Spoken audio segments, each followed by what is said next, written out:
जय हिंद दोस्तों।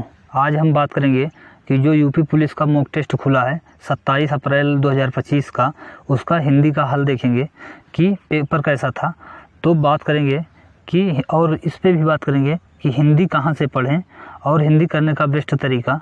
तो हिंदी में आपको पता है जो यूपी पुलिस का मॉक टेस्ट हुआ है 27 अप्रैल को, उसमें मेरे 36 प्रश्न सही थे और एक प्रश्न इनकरेक्ट थे। उसमें से वो प्रश्न गलत था जिसमें था, आपने टेस्ट दिया होगा तो पता होगा, रोहन ने हॉकी खेली में कर्ता कारक पूछा था। अगर कर्ता कारक पूछा है तो उसमें ने होना चाहिए, उन्होंने रोहन को माना है। अगर कर्ता पूछता तो रोहन होता। तो अब अपने प्रश्नों को हल करते हैं कि कैसा प्रश्न था। तो रामकृष्ण शब्द में कौन सा समास है? तो इसका राइट आंसर हो जाएगा द्वंद्व समास। एक प्रश्न मेरे सभी सही थे, एक प्रश्न वही मेरा गलत था और इसमें दोनों पद प्रधान होते हैं। अब अगले प्रश्न पे चलेंगे कि अगला प्रश्न, निष्फल का संधि विच्छेद कौन सा है? तो इसका राइट आंसर हो जाएगा निह प्लस फल, जो कि विसर्ग संधि के अंतर्गत आता है। और संधि के भेद पूछे तो संधि के 3 भेद होते हैं, स्वर संधि, व्यंजन संधि और विसर्ग संधि। अब अगले प्रश्न पे चलेंगे जो कि गाढ़ा शब्द का विलोम बताइए। गाढ़ा का विलोम, सही विलोम इसका फीका होगा, लेकिन ऑप्शन के हिसाब से गाढ़ा का पतला होगा, क्योंकि पतला मोटा का भी पतला होता है। तो इसका राइट आंसर हो जाएगा ऑप्शन के हिसाब से ऑप्शन नंबर बी, पतला इसका राइट आंसर होगा। वहीं अब अगले प्रश्न पे चलेंगे कि गाड़ी वाला शब्द में कौन सा प्रत्यय है? तो इसका right answer option number C हो जाएगा। प्रत्यय वो होता है, प्रत्यय और उपसर्ग दोनों शब्दांश होते हैं। जो सब प्रत्यय है शब्द के अंत में जुड़ता है और उपसर्ग शब्द के पहले जुड़ता है। अब अगले प्रश्न पे चलेंगे, उपदेश शब्द में कौन सा उपसर्ग है? तो उपसर्ग पहले जुड़ता है किसी भी शब्द के, तो इसमें उप जो है वो भी उपसर्ग है। इसका right answer option number C हो जाएगा। अब अगले प्रश्न पे चलेंगे जो कि वही प्रश्न रख उठा है, आगे चलेंगे। निम्नलिखित में से कौन सा असुर का पर्यायवाची शब्द नहीं है? तो इसमें असुर मतलब राक्षस होता है। निशिचर रात में चलने वाला, ये भी राक्षस है। धनुष भी रात में चलने वाला, धनुष को भी असुर राक्षस है। और राक्षस भी असुर का पर्यायवाची शब्द है, लेकिन इसमें पूछा है असुर का पर्यायवाची शब्द नहीं है। तो इसका राइट आंसर हो जाएगा महाकाय, जो कि ये देवता का पर्यायवाची है। ये इसका मतलब गणेश भगवान का ये पर्यायवाची है। अब अगले प्रश्न पे चलेंगे। अगला प्रश्न है, स्रोत की दृष्टि से शब्दों को कितने भागों में बांटा जा सकता है? तो इसका राइट आंसर हो जाएगा 4। तो अगर स्रोत की दृष्टि से पूछे या उत्पत्ति की दृष्टि से पूछे तो भी इसका राइट आंसर 4 ही होगा, देशज विदेशज, तद्भव और तत्सम। अब अगले प्रश्न पे चलेंगे जो कि संस्कृत भाषा के शब्द जिनका हिंदी भाषा में प्रयोग करने पर रूप परिवर्तित नहीं होता, वे शब्द तत्सम कहलाते हैं। और जो संस्कृत भाषा से थोड़ा परिवर्तन के बाद आते हैं उसे तद्भव कहते हैं। अब वहीं अगले प्रश्न पे देखेंगे, इनमें से कौन सा शब्द नदी का समानार्थी नहीं है? तो ये वारी जल का पर्यायवाची है, तो इसका राइट आंसर हो जाएगा यही। बाकी निर्झरिणी, सरिता, तटनी, ये तीनों नदी के समानार्थी शब्द हैं, यानी पर्यायवाची शब्द हैं। अब वहीं अगले प्रश्न की बात करें तो इनमें से एक शब्द का अनेकार्थक शब्द का एक अर्थ है। तो कनक का मतलब क्या अर्थ होता है? तो ये तो सभी को पता होगा, कनक का अर्थ सोना होता है। वहीं अब अगले प्रश्न पे बात करेंगे कि अगला प्रश्न, अन्न और अन्य शब्दों के सही अर्थ भेद का चयन कीजिए। तो अन्न मतलब अनाज होता है और अन्य मतलब कोई दूसरा, तो इसका राइट आंसर हो जाएगा ऑप्शन नंबर ए। अब वहीं आगे बात करें कि आयु में बड़े व्यक्ति को क्या कहेंगे? आयु में बड़े व्यक्ति को ज्येष्ठ कहा जाता है, और जब पद में कोई बड़ा हो तो उसे वरिष्ठ कहा जाता है। अगर पद में कोई छोटा हो तो उसे कनिष्ठ कहते हैं।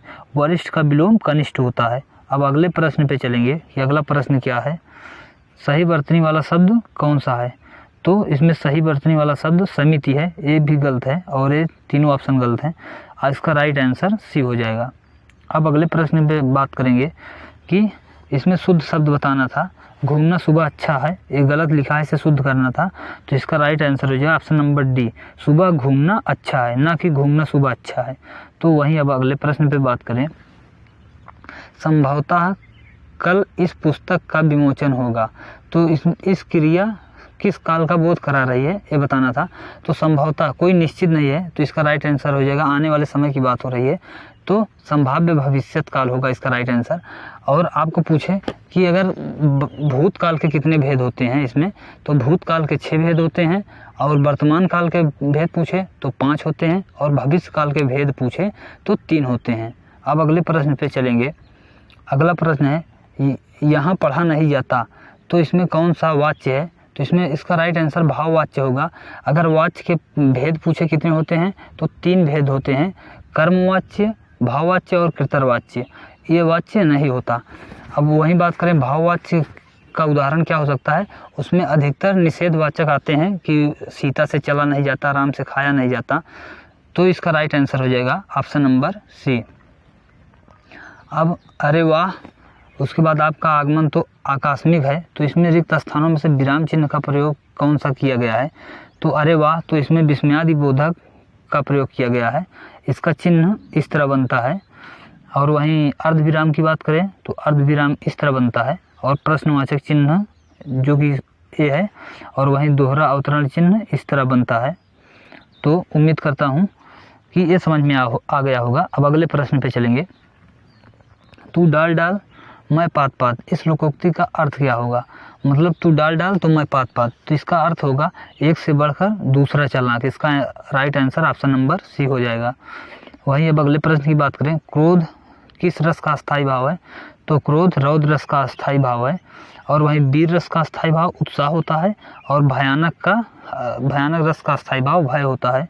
वहीं अब अगले प्रश्न की बात करें तो जो मात्रिक सम छंद है, प्रत्येक चरण में 16 मात्राएं होती हैं, तो उसे कहते हैं। तो चौपाई में आपको पता है 4 चरण होते हैं और प्रत्येक चरण में 16 मात्राएं होती हैं, इसलिए सममात्रिक छंद कहलाते हैं।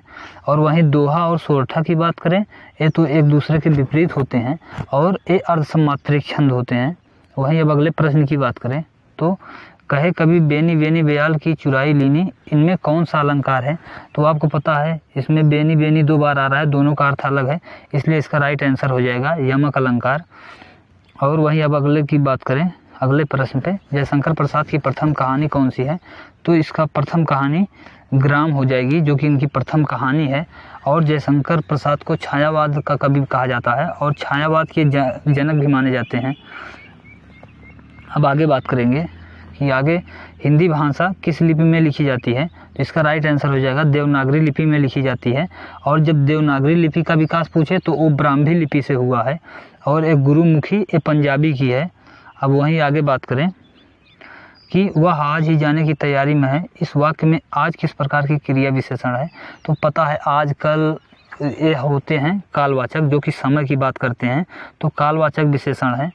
वहीं अब आगे प्रश्न की बात करें कि अगला प्रश्न क्या है, तो अग्नि का विशेषण कौन सा होगा? तो इसका राइट आंसर हो जाएगा आग्नेय, जो कि अग्नि का विशेषण होता है आग्नेय। अब वहीं बात करें, बाकी ये सभी इनके पर्यायवाची हैं। वहीं अब आगे बात करें अगला प्रश्न, जो कि कितने प्रश्न करने हैं इस वाक्य में विशेषण पूछा है। तो ये संख्या की बात हो रही है कि कितने प्रश्न करने हैं, तो इसका राइट आंसर हो जाएगा ऑप्शन नंबर बी। वहीं अब आगे बात करें, मनोहर सो रहा है, वाक्य में क्रिया के भेद कौन सा है? तो कर्म के आधार पर अगर क्रिया के भेद पूछे तो 2 होते हैं, सकर्मक और अकर्मक। तो इसमें सोना, रोना, हंसना ये सभी अकर्मक क्रिया होते हैं, तो इसका right answer option number A हो जाएगा। वहीं अब इनमें से सर्वनाम शब्द कौन सा है? तो इसमें तीनों सर्वनाम नहीं है, इसमें कौन, वह, आप ये सभी सर्वनाम होते हैं। अगर सर्वनाम के भेद पूछे तो सर्वनाम के भेद 6 होते हैं और सर्वनाम की कुल संख्या पूछे तो 11 होते हैं। अब अगले प्रश्न पे चलेंगे। अगला प्रश्न क्या है? अगला प्रश्न है भुजा का बहुवचन है कौन क्या है? तो भुजा का बहुवचन भुजाएं होता है, ना कि भुजाओं होता है, ना बहुभुज, ना भुजा भुजा। इसका राइट आंसर हो जाएगा ऑप्शन नंबर बी। अब वही बात करें, इसमें स्त्रीलिंग शब्द कौन सा है? तो मेरा घर अच्छा है, ये भी नहीं होगा। और जल बह रहा है, ये भी नहीं होगा। और प्रकाश आ गया, इसका आंसर होगा ऑप्शन नंबर ए, यह मेरी कलम है या कलम मेरी अच्छी है। आप अच्छा अच्छी लगा के बना सकते हैं। वही अब आज के लास्ट प्रश्न पे बात करें, मैंने गद्यांश को नहीं लिया था। निम्नलिखित में से कौन सा ऊष्म व्यंजन है? तो इसमें सा और हा जो होता है, ये तीनों ऊष्म व्यंजन होते हैं, तो इसका राइट आंसर हो जाएगा ऑप्शन नंबर डी। अब उम्मीद करता हूँ आप लोगों को ये वीडियो पसंद आई होगी। और हिंदी का लेवल की बात करें तो हिंदी का लेवल आज उतना अच्छा नहीं था। हिंदी का लेवल बात करें कि बहुत अच्छा लेवल नहीं था, क्योंकि आपको पता है हिंदी में कम से कम साहित्य के 3 से 4 प्रश्न होने चाहिए थे। इसमें एक प्रश्न पूछा था जो जयशंकर प्रसाद की प्रथम कहानी कौन थी। आपको पता है, आपने पिछला एग्ज़ाम दिया होगा पुलिस में, तो उसमें 3 से 4 प्रश्न आ रहे थे। तो हिंदी का लेवल आज के मोग में ईजी था हमारे हिसाब से। और आपको कैसा लगा आप भी कमेंट करके ज़रूर बताना। और अब बात है हिंदी कहाँ से पढ़ें, तो आप यूट्यूब पे सर्च मारेंगे गुरुजी एग्ज़ाम वर्ल्ड एग्ज़ाम स्टडी, तो उस पर धीरज द्विवेदी सर हैं जो कि बहुत अच्छा हिंदी पढ़ाते हैं। आप उनकी प्लेलिस्ट देख सकते हैं। वो यूपी पुलिस के लिए पर्सनल नहीं पढ़ाते, वो टीचर के लिए पढ़ाते हैं, लेकिन वहाँ से हिंदी आप करेंगे तो बहुत अच्छी हो जाएगी।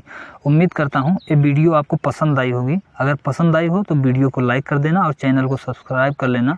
आपको पता है मैं भी 60,244 फाइनल मेरिट से बाहर हुआ हूँ, तो उसके बाद हम भी पढ़ाई कर रहे हैं अच्छे से, और आप भी अच्छे से करना, ताकि इस बार फाइनल मेरिट का रिस्क रहे ही ना, अच्छा नंबर आए। तो अंत में जय हिंद, जय भारत।